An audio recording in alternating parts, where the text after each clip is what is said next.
Hi everyone. Today I am here with John Lyman from International Policy Digest. Thank you, John, for participating in this interview with us. How are you? I'm doing well. I'm doing well. Thank you very much. Oh, thank you again for your time and this space. Sure. So, first to get to know you, can you explain us, Newstex, and all of our publishers a little bit more about yourself and your publication? Yes, of course. Well, after graduate school in Amsterdam, I studied European studies. I moved back to the East Coast, and I wasn't sure what to do after graduate school. So I launched what I thought would be a blog, but I made it look nice. So writers started to submit their musings about the world, their blogs, and it just sort of segued from a few dozen writers a month to several dozen who have opinions about the world. And so yeah, it just sort of steamrolled into it just sort of steamrolled into a larger publication than I had planned.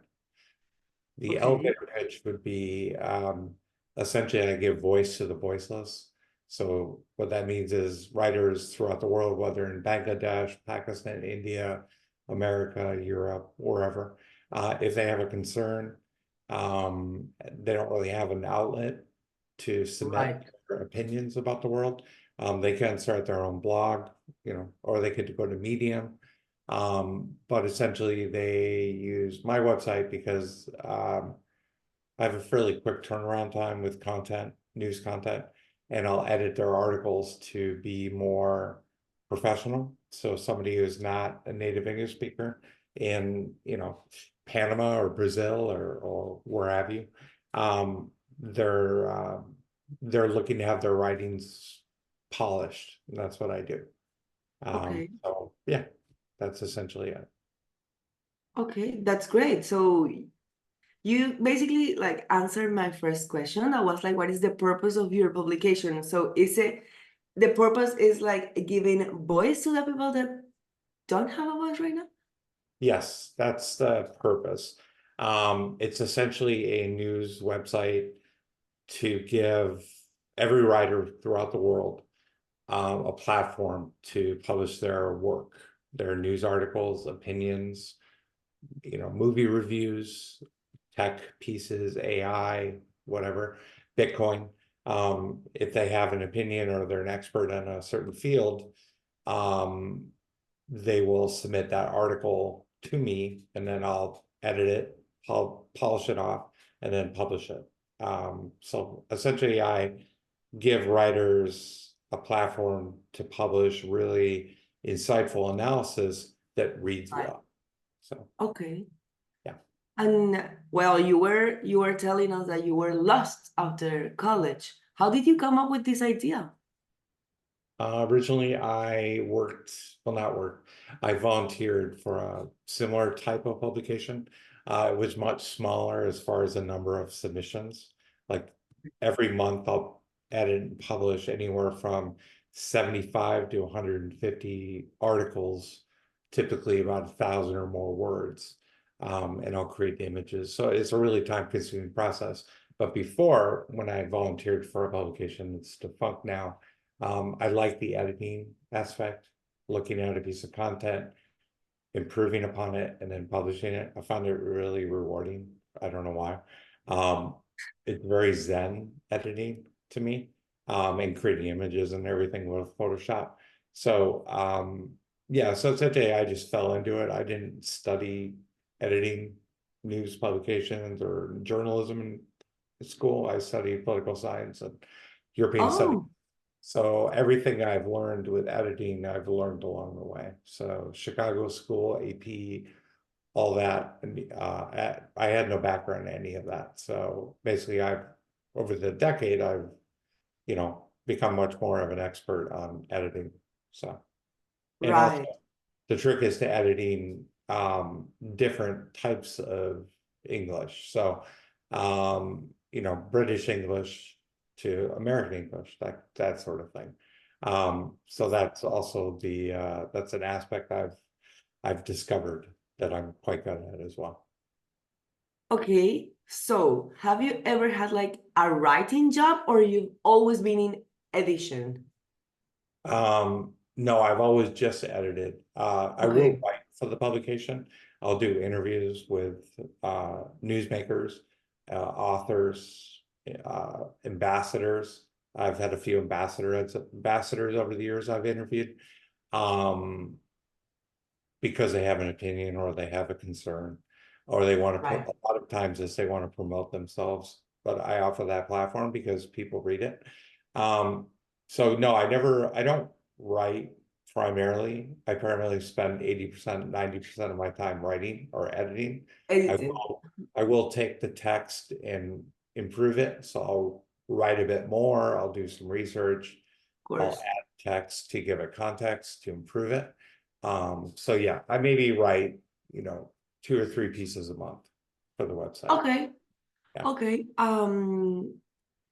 I have a question because this is truly something that I don't know. When you have to edit one of these articles about a certain topic, do you have to do yourself like the research again to try to, polish Um, that or no?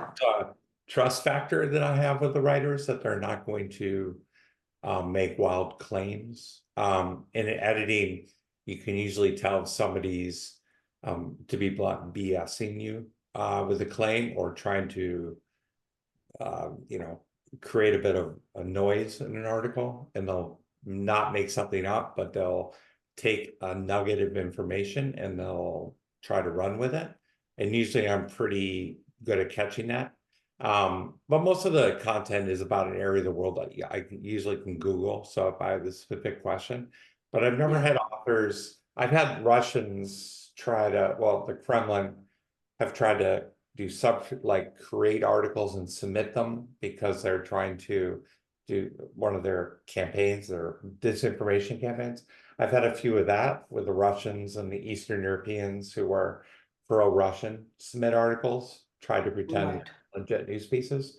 You can usually filter out what's propaganda or what's A real purposeful thing. misleading. So yeah, usually authors around the world are pretty honest. They're not going to lie. And also I have an insurance because whenever you submits an article for the website, I make them create an author profile. So with a Right. profile, social media, their face, their email. And if an author submits a bio or doesn't have one with text and says they don't have LinkedIn or Facebook or Twitter or Hmm. whatever, you can usually tell if they're lying, if they're not real. But most authors are fairly honest about in their pieces. They're not going to lie because I have almost 3,000 contributors throughout the world, um, Wow. in every corner of the world, even in Russia and Korea and all over there.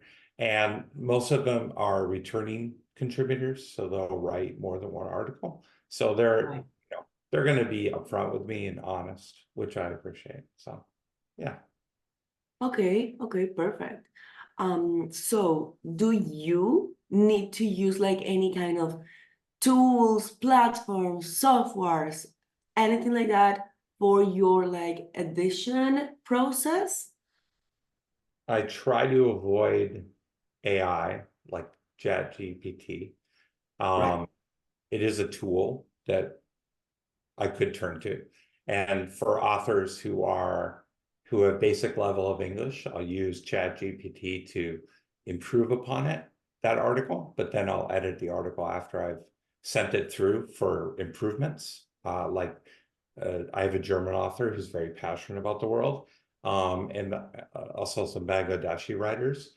Um, and I don't want to reject their articles because they're really tough to get through if I just look at it and read it. So I will use Yeah. ChatGPT for that to improve it, basically improve their sentence structure. So I think any editor probably lies when they say they don't use ChatGPT. It's a really intuitive tool.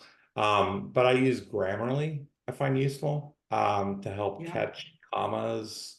Maybe there's an and that needs to be placed somewhere, or a question mark, or it points out problems. That's useful. And I think all my articles are in Word, so Microsoft Word does a really good job of highlighting areas that need improvement. So Yeah. Okay, perfect. Thank you for sharing, your little tips and tricks there. Well, now I did a little bit of research, and I know that you started some years ago, and your publication has grown internationally and turned into what it is today. Could you just share with us a little bit of the marketing strategies that you've used to make your publication grow this way? I would say SEO is a big part of it. But that's a tough aspect, the technology of SEO and Google and keyword optimization, because you're never quite sure if Google, for example, right now is kind of mucking up the internet with AI. So you're never quite sure what is best trick of the trade or tool. But I think SEO, I use a lot. I do send a newsletter out, but a lot of publications some are newsletter focused. So like Substack and things like that. Hmm. It works really well for them, but they have a team that does those kind of things. So the website's just me. So I'm the only employee, essentially, editor, publisher, admin guy, all that. So what I use is just I rely on SEO. Also, well, the newsletter I send out, which is useful. I used to rely heavily on Twitter because I still have like over 20,000 users, but now it's a cesspool of Nazis and other terrible people. And there are other LinkedIn's useful, Facebook. But yeah, mainly just like word of mouth. So a lot of my writers will have other friends who want to write, and they'll turn them on to the website. So a lot of it's just kind of organic. So Okay, that's amazing. yeah, How long has it take you to have achieved this level of international growth? Let's put it sure. like. Well, I mean, there's been fits and starts. I had a technology bump a few years ago, which I had upwards of like hundreds of thousands of readers a month, and then there was a tech glitch of the website, and my readership dropped off because of Google. No longer, there was an issue with Google. So I think it's one more time at the question. I'm sorry, I sort of lost my train of thought. No, no, sorry. It's like how long has it take you in Uh, general? it took me years. It was a very, and it's still taking me, and I'm Of still in course. that. A lot of it's just sort of, it doesn't make me rich, I'll say. So a lot of it's I'm very determined with it and very committed to it. But it took years for me to reach any level of recognition. So yeah, it took Okay. probably 6 years. Okay. Yeah. And what will you say that is like your publication's biggest success until now? Sure. Well, I think anytime the website gets referenced by New York Times or Atlantic, or one of the ideas in an article that I can tell was picked up by a major publication like New York Times or Washington Post or Politico or what have you. Anytime it gets picked up by something like that level of news trustworthiness, I'm really satisfied with it. And actually just the authors who submit works, really kind of renowned, really insightful authors. So whenever they submit to me, and they have a really impressive background, I'm really satisfied that they found the website and that they want to write for it. So yeah, Amazing. Amazing. That sounds fantastic. Thank you so much for sharing all of this. sure. Well, now I just want to, get a little bit of your wisdom for this industry. So, what advice would you give to someone that is just starting in this industry? Recently graduated, just like you were a couple of years ago. What advice would you give that person? Well, I would suggest maybe to network a lot, find like-minded professionals that you're and ask them advice. Because I jumped feet first without any knowledge about publishing or SEO or WordPress or websites, or how to create an image. So everything I've picked up on YouTube channels about how to work Photoshop. So a lot of it's just network, and I think that's a big part of it. And for anybody wanting to start their own news blog or website or platform, I would say probably really resource it and well, research it to make sure that you have all your ducks in a row, and make sure that you have everything lined up before you do it, because it can be very, if you don't do it right, it can be a very expensive process. So at the time I launched the website, I did WordPress, so it was it's antiquated now, but I still use it because I like it. But there's a lot of other, I guess, more cost-effective ways to publish news. So I would definitely give them encouragement to do it because it is rewarding, but also warn them that they're not going to make tons of money. They're not going to buy a villa in south of France because of it. But Yeah, to certainly get a network of people together to help find your way, and and then go from there. It can be really rewarding professionally and just personally.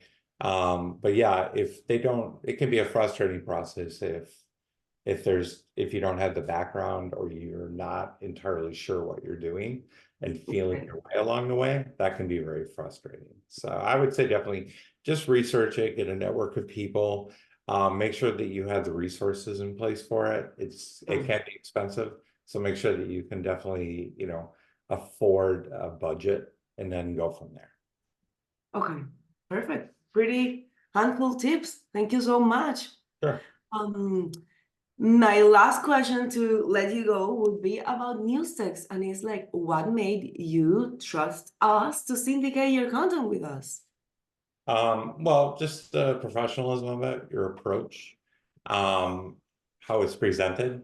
Also there's not a lot of times that my website, I'm sure hundreds of others get approached to do partnerships, and they can be time intensive, where you have to constantly every day check it, recheck it, sign off on something.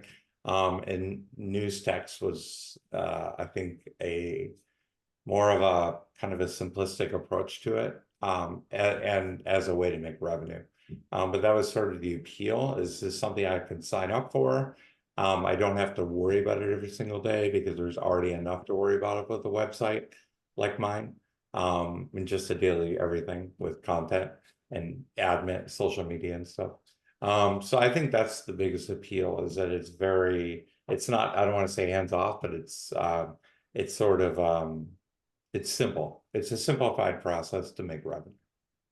Definitely. And we take pride of it, to make it like straightforward, easy, simple. Well, John, one more time, thank you for sharing all of this with us. You're welcome. For sharing a little bit of your experience, your trajectory, and your wisdom. My And pleasure.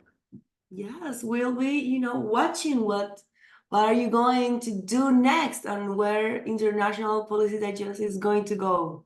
Hopefully, yeah. So yeah. Yes, of course. We Thank you are very we much. are sure. Thank you, Definitely. John. Thank you.